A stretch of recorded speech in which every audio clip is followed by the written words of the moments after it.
Bienvenido a una reflexión sobre Colombia, sobre una historia que pudo haber sido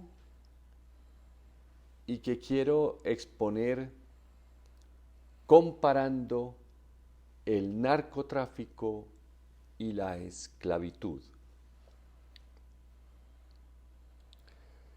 Colombia se adelantó a muchos países, por ejemplo Bolivia, Perú, México, en desarrollar el narcotráfico desde los años 70 y empezó a crecer y continúa. El dinero de los narcotraficantes les sirvió para adquirir poder. Una cosa es tener mucho dinero y otra cosa es cuando esas cantidades de dinero ya se convierten en poder. Ese poder les sirvió para acercarse a las clases dirigentes, ya lo sabemos, desde los años 70, y a través del financiamiento de sus campañas políticas, de sus invitaciones a sus grandes palacios, casas, mansiones, lujos, lograron mezclarse con la clase dirigente de Colombia y participar del poder político. Veamos ahora la esclavitud, que tiene muchos siglos, por supuesto. Acuérdese que en alguna otra reflexión he mencionado que el mismo Aristóteles la defendía como una expresión de la naturaleza humana. Pero quiero concretarme al episodio de la esclavitud o a la época de la esclavitud que nace con el descubrimiento de América. Obviamente todos los países quisieron dominar el mercado de la esclavitud, que como el del narcotráfico es inmoral y es antiético. Pero el país que dominó el mercado de la esclavitud fue Inglaterra en el siglo XVIII. Y gracias al sistema atlántico, como así se llama hoy, el sistema atlántico, gracias a ese sistema creó su imperio y la inmensa riqueza que después sirvió para nutrir y alimentar e impulsar la revolución industrial. Ese sistema consistía en llevar telas y joyas, como en su fase 1, telas y joyas al África, para que los cazadores de esclavos, dentro de los cuales había muchas veces negros, les llevaran los esclavos a los puertos. En la fase 2, llevaban esos esclavos a América.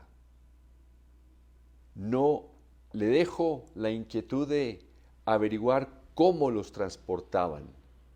Es completamente asombroso imaginar que un ser humano trate a otro ser humano de esa manera. Los llevaban para cultivar, para los cultivos de algodón, tabaco, especialmente azúcar, y en la fase número 3, el azúcar y todos esos productos se llevaban a través de barcos ingleses a los puertos ingleses y de ahí se distribuían a toda Europa. Lo mismo que el narcotráfico. Grandes cantidades de liquidez produjo en el siglo XVIII. Pero ya Inglaterra en el siglo XVI había estimulado la piratería. Recuerde usted a Francis Drake, un protegido de la reina Isabel. Fíjese, también se mezclaron con el poder como los narcotraficantes.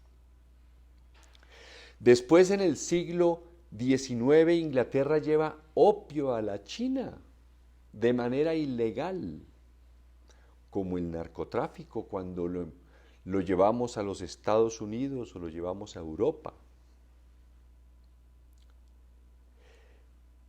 Ese sistema atlántico entonces se funda sobre algo completamente inmoral, que es la esclavitud.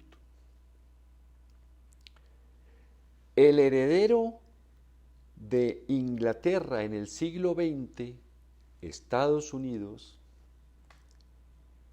funda gran parte de su riqueza sobre la esclavitud antes de la guerra civil de mediados del siglo XIX,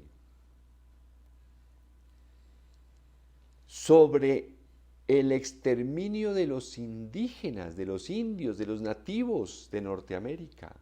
Y los que no exterminó, los confinó a unas reservas prácticamente estériles, no aptas para la agricultura. Dos naciones que empezaron desde muy abajo como todas, pero que fundan su riqueza en un producto y en un comportamiento inmoral, perverso, dañino. ¿Qué le pasó a Colombia? ¿Por qué Colombia no construyó un imperio si los mismos narcotraficantes se aliaron con las clases dirigentes? No es que la moral cristiana o la ética política de nuestros gobernantes impidió que ese dinero se usara para construir un imperio. No, sabemos que como la reina Isabel con Francis Drake y luego todos los reyes de Inglaterra, todos los Jorges que patrocinaban la esclavitud o sabían de ella, la protegían porque creaba riqueza. Y esa riqueza se usaba para crecer y fundar un imperio. ¿Qué le pasó a Colombia que tan pronto comenzó a ser identificado como la fuente de la cocaína y otras drogas, obedeció sin pensarlo a Estados Unidos e inició una guerra contra las drogas, dentro de la cual lo que hemos hecho es más matarnos entre nosotros?